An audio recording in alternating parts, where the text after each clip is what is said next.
अस्सलाम वालेकुम जी। Welcome back to our YouTube channel. उम्मीद है कि आप सब ठीक ठाक होंगे। हाजिर हैं एक बार फिर एक मज़ीद इंटरेस्टिंग और हॉन्टेड स्टोरी लेके। हमारा कंटेंट जो है वो रियलिटी बेस्ड स्टोरीज़ पर है, तो ये ना समझे कि बनाई हुई स्टोरीज़ हैं। हम लोग बहुत सोच समझ के ढूंढ ढूंढ के अपने ख़ानदान वालों से भी और रिश्तेदारों से भी और दोस्तों से अहबाब से पूछ पूछ के आप लोगों के लिए स्टोरीज़ ले लेके आ रहे हैं। तो अगर आप लोग पसंद कर रहे हैं तो प्लीज़ हमारे चैनल को सब्सक्राइब करें, वीडियोस को शेयर करें, और जितना ज़्यादा आप लोग जल्दी से सब्सक्राइब करेंगे तो फिर इंशाल्लाह हम लाइव भी शुरू करेंगे। इसमें आप लोग हमसे अपनी स्टोरी शेयर कर सकेंगे। और वन थिंग जो मुझे क्लियर करनी है वो ये है कि टिकटॉक पे बहुत सारे लोग वीडियोस देख रहे हैं, वो परेशान हो रहे हैं कि आप लोग का चैनल नहीं मिल रहा। तो हिरा हमूद के नाम से अगर आप सर्च करेंगे तो आपको दी फैमिली पॉडकास्ट के नाम से हमारा चैनल मिल जाएगा।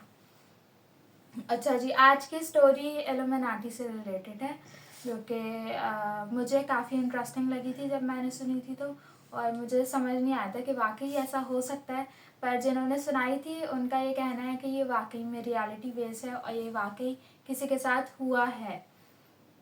तो स्टोरी कुछ यूँ थी कि एक लड़का था जो कि अमेरिका के किसी शहर में पिज़्ज़ा डिलीवरी का काम करता था।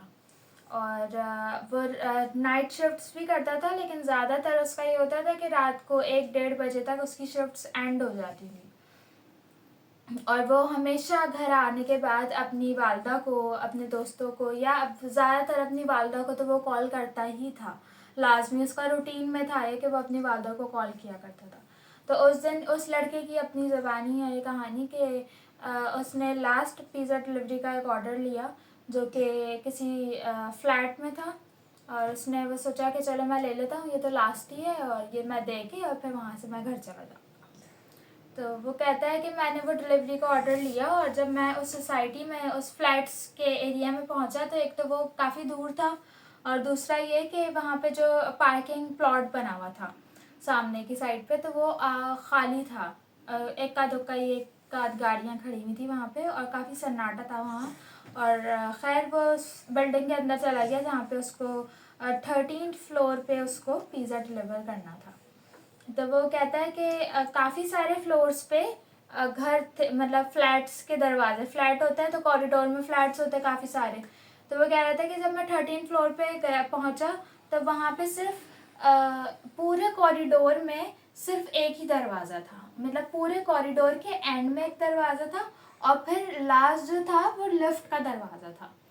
तो वो ये कह रहा था कि जब जो टाइम था वो घड़ी में उसके 2:28 या कुछ ऐसी टाइम हो रहा था, जो उसको अच्छे से याद है क्योंकि ऑन टाइम आपको पिज़्ज़ा डिलीवर करना होता है। अगर आप लेट हो जाते हैं तो उनका कुछ सिस्टम है कि शायद फ्री हो जाता है या क्या।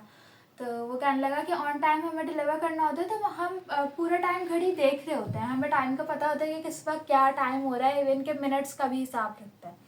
तो वो कहने लगा मैंने लिफ्ट ली, और मैं जब वो लेके गया तो एक तो कॉरिडोर काफ़ी अजीब सा मुझे लगा कि उसमें पूरा कॉरिडोर एकदम प्लेन है और उसमें कोई फ्लैट का कोई दरवाज़ा ही नहीं है जैसे होते हैं यूजुअली, कई सारे फ्लैट्स होते हैं कॉरिडोर में। तो सबसे एंड में एक दरवाज़ा था। कहने लगा जब मैं वहाँ पहुँचा तो वहाँ 2 लोग थे जिन्होंने वाइट कलर के झब्बे पहने हुए थे, और उनके माथे पे ट्रायंगल बना हुआ था ग्रीन कलर से। तो वो कहने लगा मुझे काफ़ी वियर्ड सा लगा कि ये कैसा है कि इन्होंने अजीब से कपड़े पहने हुए और ग्रीन कलर का ट्रायंगल बनाया हुआ है अपने माथे पे। तो वो कहने लगा कि वो आया और उसने मुझसे पिज़्ज़ा लिया और कहा कि मैं पैसे लेकर आता हूँ। कहने लगा जब वो वापस मुड़ा तो मैंने देखा कि वो हवा में फ़्लोट कर रहा है।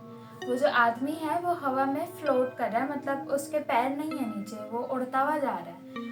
तो कहने लगा वो देख के मैं इतना खौफज़दा हो गया कि मैं उल्टे पैर वापस भागा लिफ्ट की तरफ, लेकिन मेरे पैर इतने भारी हो गए और पीछे से बुरी तरह ऐसे हंसने की आवाज़ें आने लगी उनके। और कहने लगा मैं उनको देख पा रहा था कि वो वापस मेरी तरफ आ रहे हैं लगा, लेकिन मैं बस आयतल कुर्सी पढ़ता रहा और जो भी आयतें मुझे याद थी मैं वो पढ़ता रहा, और मैं जल्दी से बस किसी भी तरह भाग के, बस मुझे ये था कि मैं किसी तरह लिफ्ट तक पहुंच जाऊँ। कहने लगा मैं लिफ्ट में पहुंचा, अब मैं वो दरवाजे बंद करना चाह रहा था तो वो दरवाजे बंद ना हो और वो दोनों आदमी मुझे अपने करीब आते हुए नजर आ रहे थे। कहने लगा अल्लाह की कुछ करनी ऐसी हुई कि वो दरवाजे बंद हुए और मैं नीचे आ गया। उनके बिल्कुल आने से मतलब करीब करीब आने से पहले पहले वो दरवाजे बंद हो गए और मैं नीचे आ गया। कहने लगा जब मैं नीचे आया हूँ ग्राउंड फ्लोर पे जहाँ पे वो जहाँ से वो गया था, कहने लगा जब दरवाजे खुले तो मैं बाहर निकला तो बाहर दोपहर हो रही थी, दोपहर का टाइम हो रहा था, धूप निकली हुई थी और दिन का टाइम हो रहा था। कहने लगा कि मुझे कुछ समझ नहीं आया कि ये हुआ क्या है मेरे साथ, क्योंकि मैं तो रात के टाइम पे गया था, रात के 2:30 बज रहे थे, 2-2:30 का टाइम हो रहा था, तो ये इतनी जल्दी ये दोपहर का टाइम कैसे हो गया, जबकि उसकी घड़ी में वही टाइम था। मतलब उसकी घड़ी के हिसाब से अगर वो देखे तो बामुश्किल 8 मिनट गुजरे थे। जितनी देर में वो ऊपर गया है, उसने पिज़्ज़ा दिया है उनको और वो भाग के वो वापस आया नीचे। इस सब टाइम पीरियड में उसको सिर्फ 8 मिनट लगे थे, लेकिन रात से दिन हो चुका था। और वो कहता है कि मुझे नहीं समझ आया कि क्या हुआ और इतनी देर में मैं ये समझ पाता कि यहाँ पे ये क्या हुआ है। और जब वो बाहर आया उस लिफ्ट के दरवाजे से, तो वहाँ पे बाहर का नक्शा जो रात में उसने देखा था वो सब बदल गया था, वो वैसा था ही नहीं, वो सब चेंज था। वहाँ पे वैसी गाड़ियाँ नहीं खड़ी हुई थी, वहाँ पे वो सन्नाटा नहीं था, वहाँ पे दुकानें थी, लोग थे, और वो वैसा था ही नहीं कुछ जैसा उसने रात में देखा था। वो सब कुछ एकदम चेंज था, जैसे वो किसी और जगह पर आ गया। तो वो अपनी आंखों पे यकीन नहीं कर पा रहा था इतनी देर में कि वो ये समझ पाता कि उसके साथ क्या हुआ है। तो उसका फ़ोन बुरी तरह बजने लगा। जब उसने अपना फ़ोन देखा तो उसकी वालदा की, उसके दोस्तों की, कई सारे लोगों की बेतहाशा कॉल्स और मैसेजेस थे। इवन कि उस जगह की भी जहाँ से वो पिज़्ज़ा डिलीवर करता था, उस रेस्टोरेंट की भी उसके पास काफ़ी सारी कॉल्स और मैसेजेस थे कि कहाँ चला गया है राइडर हमारा अचानक से। तो वो परेशान हो गया कि क्या हुआ है। तो लोगों ने उसको यही बोला कि रात में तुम्हारी वालदा को जब तुम्हारे पास से कोई कॉल या कोई मैसेज रिसीव नहीं हुआ, सुबह हो गई, तो तुम्हारी वालदा काफ़ी परेशान हुई, इसलिए उन्होंने तुम्हारे दोस्तों से कांटेक्ट करा, फिर उस जगह पे कांटेक्ट करा कि उसने लास्ट पंच किया है या नहीं किया। तो उन्होंने भी यही कहा कि वो लास्ट टाइम एक लास्ट डिलीवरी लेके तो निकला था, लेकिन उसके बाद वो वापस नहीं आया जब से अभी तक। तो तुम्हारी वालदा काफ़ी परेशान थी। तो वो कहने लगा मैं घर आया और मुझे घर आके मैं काफ़ी ज़्यादा खौफज़दा हो गया, मुझे बुखार चढ़ गया था। और उसके बाद मैं वो जगह छोड़ के पाकिस्तान आ गया वापस। और पाकिस्तान में आके मैंने ये सारा किस्सा अपने रिश्तेदारों को या अपने घर वालों को बताया। तो लोग भी क्यूरियस हुए कि ये किस किस्म का किस्सा है, मतलब ऐसा कैसे हो सकता है कि आपको सुबह से मतलब रात से सुबह हो जाए अचानक से, इतना बड़ा टाइम स्लैप कैसे हो सकता है। तो उसने उनके किसी रिश्तेदारों में से किसी बड़े ने किसी बुजुर्ग से कांटेक्ट करा जो कि जानते हैं रूहानी मामलात। उन्होंने उनसे कांटेक्ट करा, उनका कि तुम उसको बताओ।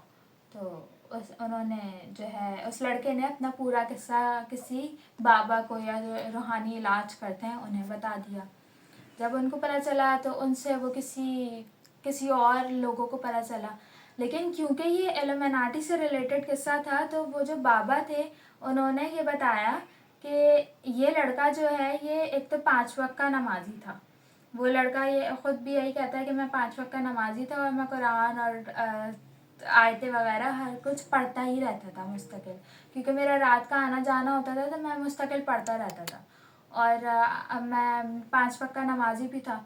तो इस वजह से उन इल्यूमिनाटीज़ ने उस लड़के को टारगेट किया हुआ था काफ़ी टाइम से। उन बाबा ने यही बताया कि ये एक बहुत बड़ी प्लानिंग थी तुम्हारे लिए इल्यूमिनाटीज़ की, कि तुम्हें पकड़ लिया जाए और तुम्हें मारना चाहते थे वो उस वक्त। ये अल्लाह की ताकत है कि तुम वहाँ से बच के वापस आ गए, वरना वो बहुत अरसे की प्लानिंग के बाद तुम उनके झांसे में मतलब उनके जाल में आए थे। और उन्होंने ये भी इस लड़के से पूछा कि जब तुम वहाँ गए थे तो तुमने और क्या क्या देखा। तो उसने ये कहा कि मैंने कमरे में देखा कि वहाँ पे एक तो उनके माथे के सेंटर में ग्रीन कलर से ट्रायंगल बना हुआ था, दूसरा वो जिस कमरे में थे उस कमरे में भी पूरे फ्लोर पे ग्रीन कलर का ट्रायंगल था जिसके बीच में वो लोग थे और वो हवा में फ्लोट कर रहे थे, जो 2 अफराद थे सिर्फ जो उसकी तरफ आ रहे थे उसे मारने के लिए। बाद में ये खबर बहुत सारे इलाज करते हैं रूहानी, उन लोगों को भी पता लगने लगी, और आपस में शायद लोगों का रूहानी जो इलाज करते हैं उनका आपस में कांटेक्ट होता है, इस वजह से लोगों को आपस में पता चलने लगी। और फिर वो लोग जो रूहानी इलाज करते हैं वो उस लड़के को कांटेक्ट करने लगे कि आप हमारे पास आए, हमें बताएं कि आपके साथ आया क्या, हुआ क्या था, इसके पीछे क्या स्टोरी है। वो लड़का इतना खौफज़दा हो गया कि उसने इन दी एंड यही किया कि उसने सबको बताना छोड़ दी ये बात, और उसने अपने रिश्तेदारों को भी मना कर दिया, और वो उस बात से ही मुकर गया कि मेरे साथ इस तरह का कोई किस्सा हुआ था। किसी इंसान के साथ आप सोचें कि कैसा हो सकता है। हम ज़्यादा देर तक सो ही जाते हैं, हमें ऐसा लगता है कि अभी 2-3 घंटे ही गुजरे होंगे, लेकिन हम सो के उठते हैं, दोपहर की नींद में कभी सो जाते हैं और रात हो जाती है, तो कैसा अजीब सी फीलिंग आती है। तो उस लड़के के साथ क्या, मतलब 8 मिनट में उसका रात से दिन हो गया, घर वाले परेशान हो गए क्या कुछ हो गया, तो वो किस कैफियत से गुजरा होगा। तो बस यही आज की स्टोरी थी, उम्मीद है कि आप लोग को पसंद आई होगी। प्लीज़ चैनल को सब्सक्राइब करें, वीडियो को लाइक ज़रूर कीजिएगा। अल्लाह हाफ़िज़।